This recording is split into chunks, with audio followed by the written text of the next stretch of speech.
mauvaise œuvre de quelqu'un d'autre. Que chacun prenne le message pour discerner ses propres œuvres. Même si moi je le dis d'une façon à amener à discerner les œuvres de quelqu'un d'autre, mais que personne ne le prenne comme ça. Que chacun le prenne pour lui, pour s'examiner lui-même. Lorsque vous marchez avec un enfant de paix, ce n'est pas avec lui que vous allez vous disputer tous les 5 minutes. Amen. Un enfant de paix ne sera jamais candidat pour persécuter l'autre. Un enfant de paix, même si vous ne partagez pas les doctrines, les compréhensions bibliques, ce n'est pas pour ça qu'il va vous zapper, vous agresser, vous rejeter. Il ne va pas chercher à vous exposer. Il ne cherchera pas la moindre occasion pour exposer quelqu'un. Non. Un enfant de paix va se dire, on est tous dans l'erreur. Mais c'est Christ qui est la vérité. Et un enfant de paix va comprendre les faiblesses de la foi de l'autre. Les hérésies de la foi de l'autre. L'autre prêche, dit des hérésies. Ce n'est pas une occasion de dire, mais pourquoi tu as dit ça? Pourquoi tu as dit ça? Non. Un enfant de paix en train de prier, Seigneur, aide-le à comprendre ce qu'il n'a pas compris dans le secret. Un enfant de paix. Ce message, Dieu veut que nous soyons des enfants de paix. Un enfant de paix, vous n'allez pas entendre que, oui, tous les jours, il se dispute au travail. Tous les jours, il injurie quelqu'un. Tous les jours, non. Un enfant de paix fait des erreurs, mais à une culture, il veut être irréprochable. Il veut être un modèle. Il met tout ce qu'il a pour être un modèle. Il fait des erreurs, mais pas comme quelqu'un, il fait des erreurs comme quelqu'un qui se bat de toute sa force pour ne pas en faire. Un enfant de paix. Je vais donner le passage avant d'avancer. Est-ce qu'on peut aller dans Luc chapitre 10? On peut aller à partir du verset 4.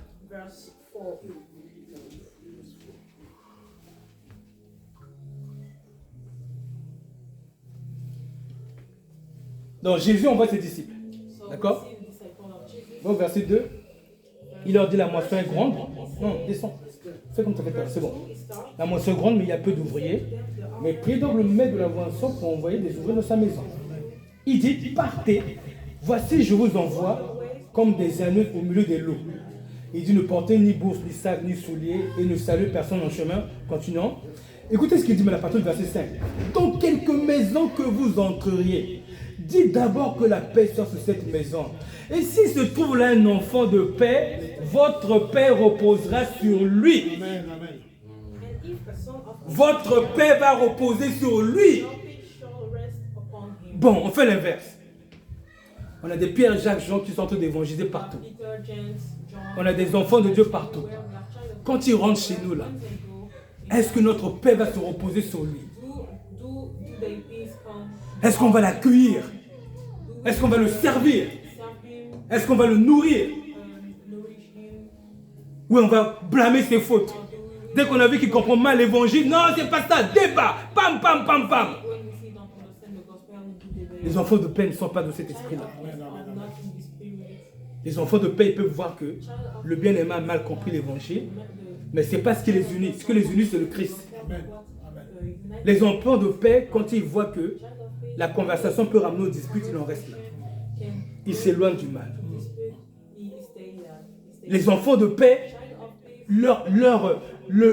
c'est eux qui font reposer les apôtres, les chrétiens dans le repos. C'est eux qui ramènent les autres dans le repos. Voilà mon message. Un enfant de paix fait reposer les autres. Vous n'allez pas voir un enfant de paix, son employeur vient de l'appeler. Aujourd'hui, tu as encore fait cela. 2 jours plus tard, là, tu as encore fait ceci. 3 jours plus tard, tu as encore fait ceci. Il donne des chagrins. Il fait mal à la tête à son employeur. Il fait mal à la tête à ses collègues. Il leur rend la vie difficile. Un enfant de paix est facile à vivre. Il n'est pas tortueux à vivre. Un enfant de paix, il sait comment se tenir sur la place. Tu n'as pas besoin de beaucoup. Bien sûr, personne n'est parfait. De lui expliquer, ah non, là, il fallait faire comme ci. Ah non, là, il faut faire comme ci. Ah non, là, c'est comme ci. Ah oui, c'est vrai. Un enfant de paix sait comment se tenir. Il est l'instrument de la paix. Lui mettra tout ce qu'il faut pour qu'il y ait la paix dans la maison, l'harmonie, la joie. Même s'il y a dispute, querelle, lui va s'éloigner, il va tout faire pour changer les moments de dispute, de querelle en moments de paix. Il va créer, il va actualiser, il va imaginer, il va mettre en place tous les éléments qui mettent la paix dans le foyer, dans les relations. Un enfant de paix. Il prend Jésus, Jésus se repose sur ses cuisses. Jésus, c'est le serviteur de Dieu. Toutes les fois que vous avez fait cette chose à un de mes frères, c'est à moi que vous l'avez fait. Un enfant de paix auprès de lui. Les autres chrétiens sont dans le repos. Alléluia.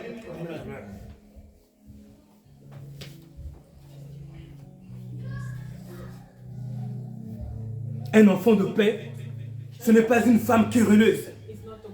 Une femme qui parle trop. Parle trop. Toujours à se plaindre. Un enfant de paix n'est pas un homme qui ne fait que crier dans la maison. Crier, crier, crier, crier, crier. Un enfant de paix, ce n'est pas un homme qui ne sait pas parler à son épouse posément. Il lui parle de la paix. Il veut la convaincre. Il sait qu'il faut baisser le débit de la voix. Il faut parler tranquillement pour que l'autre prenne le temps d'écouter. Parce que si on se met à hausser le ton, l'autre va entendre plus les cris que les paroles justes. Alors son orgueil va monter, il n'y aura pas la paix. Un enfant de paix construit la paix autour de lui.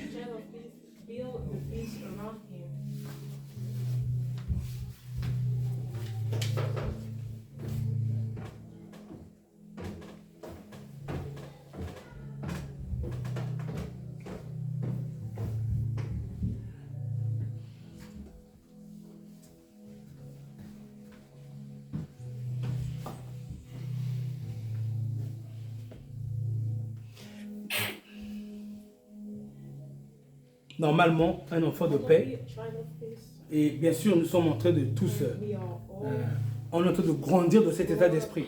Nous arrivons de la foi avec beaucoup de difficultés, et au fur et à mesure qu'on avance, on grandit pour être parfaitement des enfants de paix, comme le Christ lui-même, un homme de paix. Normalement, un enfant de paix, on ne regrette pas de l'avoir connu. On ne regrette pas de l'avoir rencontré. Au contraire. Au contraire. Maintenant, j'ajouterai une chose. Un enfant de paix, même si autour de lui, il y a des gens qui lui font regretter de les avoir connus, l'enfant de paix continue de les aimer, de les valoriser. L'enfant de paix, il aime tout le monde à cause de l'amour de Dieu. Même si vous lui avez fait beaucoup de mal, allez voir Jésus qui lui a fait du mal. Allez voir comment Jésus s'est comporté à la croix. Mon Père, pardonne-leur. Ils ne savent ce qu'ils font. Il crée la paix entre Dieu et les hommes. Une paix qui n'existait pas. Il la crée, il la met en place. Les hommes auraient pu être jugés par le Seigneur pour avoir ôté la vie. Mais il a livré une parole de grâce. Pour qu'il y ait la paix entre Dieu et les hommes. Un enfant de paix crée la réconciliation. Un enfant de paix oublie les offenses. Il les met de côté, il avance. Et ce n'est surtout pas lui qui sera candidat à offenser, encore offenser. Il peut offenser dans son inadvertance sans le savoir. Mais il sait tellement bien se tenir que c'est rare. Mais quand les autres l'offensent, lui c'est un fils de la paix. Il vient du ciel, n'est-ce pas? Jésus vient du ciel. Le fils de la paix. Il crée la paix. S'il n'y a pas la paix de la maison, il la crée. S'il n'y a pas l'harmonie, l'amour de la maison, il crée l'amour. Il sait réjouir le cœur de l'autre. Le cœur du partenaire, le cœur du frère de la foi. Il sait réjouir. Il sait parler respectueusement aux autres. L'enfant de paix parle avec respect. Des fois, il n'est pas content. Il n'extériorise pas ce mauvais côté de lui. Non. Il se bat pour que ça ne sorte pas. Mais il fait sortir le Christ par des paroles de grâce, de réconciliation, de douceur, d'amour, des enfants de paix.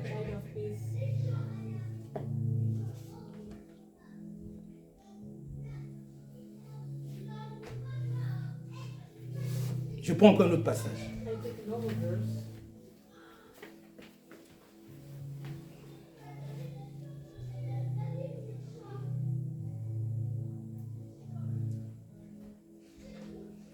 Luc 10, verset 7, c'est ce qu'on a vu tout à l'heure.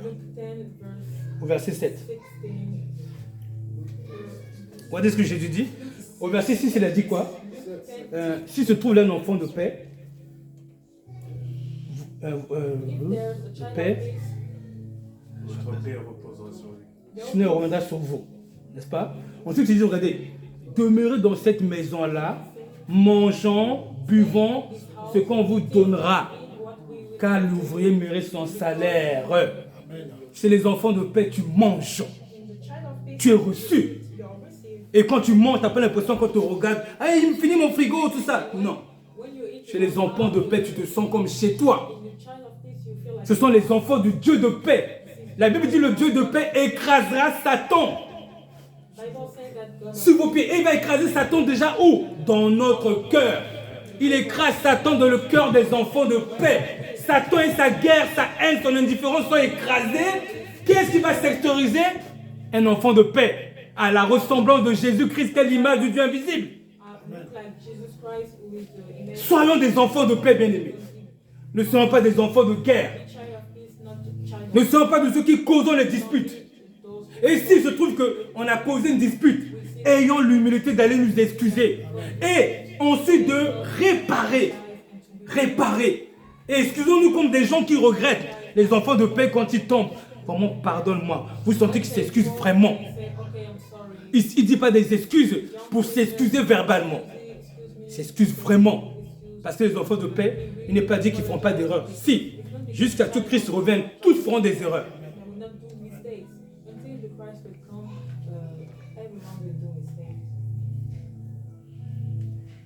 Donc, il dit car l'ouvrier mérite son salaire. Donc, le salaire d'un ouvrier de Dieu se trouve dans la maison d'un enfant de paix. Amen. Mon salaire se trouve dans la maison d'un enfant de paix. Jésus mangeait par qui? Par les femmes, les intendants, les femmes d'Hérode, intendants d'Hérode qui étaient auprès de lui, qui l'assistaient de leurs biens. Nous dit le texte de Luc 8, n'est-ce pas? Qui l'assistaient de leurs biens. Donc c'était qui? Jésus mangeait par les enfants de paix. Les enfants de paix ont fait manger Jésus. Ils ont compris que Jésus a des besoins, que l'Église a des besoins, que leurs frères dans la foi a des besoins. C'est pour ça qu'hier j'ai dit, frères et sœurs, vous qui avez à cœur, pensons notre récolte, notre collecte que nous donnons aux bien-aimés qui sont en difficulté. Parce que nos bien-aimés en difficulté doivent trouver auprès de nous la paix.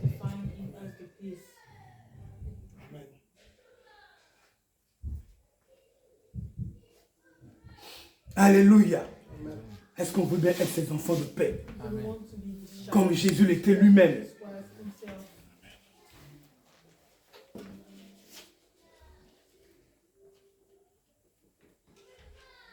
On va voir un enfant de paix en action. Genèse chapitre 18, verset 4.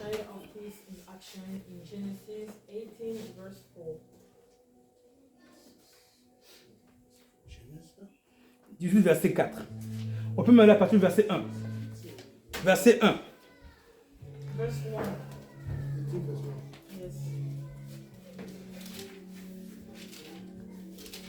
Alors, l'Éternel apparut donc à Abraham, parmi les chiens de Mamré, c'est ça, c'est ça. Hein? Vas-y. L'Éternel lui apparut parmi les chaînes de Mamré, comme il était assis à l'entrée de sa tente. Très bien, vas-y. Pendant la chaleur du jour. Vous entendez? Abraham était assis à l'entrée de sa tente pendant la chaleur du jour. Vas-y. Il leva les yeux et regarda. Ouais. Et voici 3 hommes étaient debout près de lui. Quand il les vit, il courut au devant d'eux. Vous entendez? Vas-y. Depuis l'entrée de sa tente et se prosterne.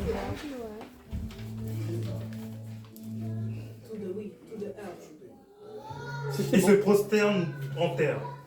Et il dit, Seigneur, si j'ai trouvé grâce à tes yeux, ne passe point, je te prie, loin de mon serviteur.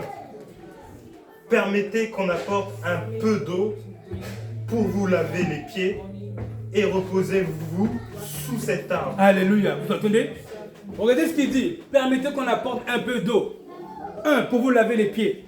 Ça vient de son cœur. Écoutez la fin. Et reposez-vous. Les enfants de paix conduisent les autres dans le repos. Ils sont candidats à reposer les autres. Ils sont candidats à cela. Ils ont compris l'importance d'amener les autres dans le repos. Pourquoi ils font ça? Parce qu'ils sont eux-mêmes dans le repos.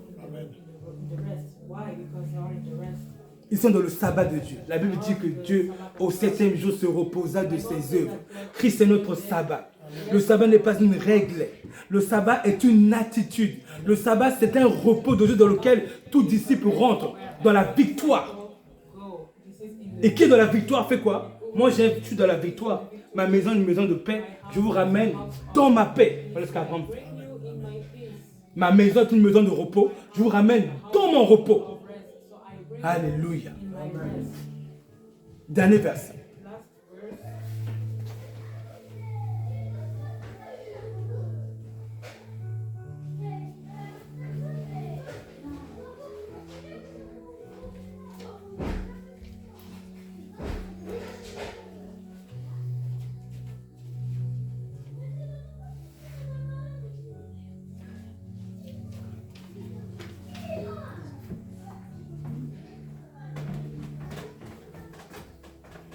Il y en a plusieurs. On va dans Marc 6, verset 31. Mark 6, verse 31. Mark 6, verse 31. On est prêts? Donc les disciples ont été prêchés. Les apôtres se sont rassemblés auprès de Jésus, lui racontèrent tout ce qu'ils avaient fait et tout ce qu'ils avaient enseigné. Jésus leur dit: venez à l'écart dans un lieu désert et reposez-vous un peu. Car il y avait beaucoup d'allants et de venants. Jésus les ramène dans un endroit calme. Je ne sais pas, analysons le cœur de notre Seigneur. Il n'a pas dit: vous venez d'évangéliser, c'est bien, ok, bon, vous êtes mes serviteurs, non, allez me servir. Non. Il a dit: non, il y a trop de gens qui passent ici, alors dans un endroit où c'est calme, reposez-vous. Autrement dit, dans notre époque aujourd'hui, vous êtes parti évangéliser, vous êtes fatigué, ok, bon, allez là-bas, il y a une chambre conçue pour vous, reposez-vous bien là. C'est pour ça que quand on évangélise, je te disais, tu te rappelles, que je ne peux pas vous laisser aller dormir dehors comme ça dans les tentes. Je dis, je peux faire payer que vous ayez des hôtels, parce que vous le méritez à cause de votre travail d'évangéliste. Un enfant de paix doit conduire les yeux dans le repos. C'est ce que Jésus fait. Soyons comme Jésus. Amenons à l'écart les autres qui se reposent après le travail. Ne soyons pas de cette femme-là, le bébé. Tu veux du travail, mon mari, tiens, prends le bébé. Allez, va le bébé. Tu jettes le bébé à ton mari alors qu'il revient du travail. Tu jettes l'autre dans le travail. Non. Amenons les autres dans le repos. Amenons les autres dans le repos. Amenons même nos femmes dans le repos. Ma femme, tu as trop travaillé, repose-toi. Non, tu aimes trop travailler, repose-toi. Écoutez, je dis aux hommes de Dieu, vous qui avez des femmes qui aiment beaucoup travailler, n'est-ce pas? C'est pas parce qu'elle travaille qu'elle n'est pas fatiguée. Quand elle est fatiguée, elle ne vous dira pas forcément. Elle a des principes. Elle a ses principes, il faut absolument que tout soit bien. C'est excellent, c'est bien. Mais votre devoir est de les ramener à se reposer. Si vous les aimez, dites-les non. Je refuse. Je te vois t'allonger un peu, te poser un peu, me parler moi en face. Qu'elle ne soit pas surtout de travailler. Il y a un temps pour tout. Il y a un temps pour travailler, un temps pour se reposer. Mais quel mari pourra faire ça? Quelle femme fera ça? Celle qui a l'esprit des enfants de paix. C'est la fin de mon message. Les enfants de paix. Alléluia, gloire à Dieu. Amen.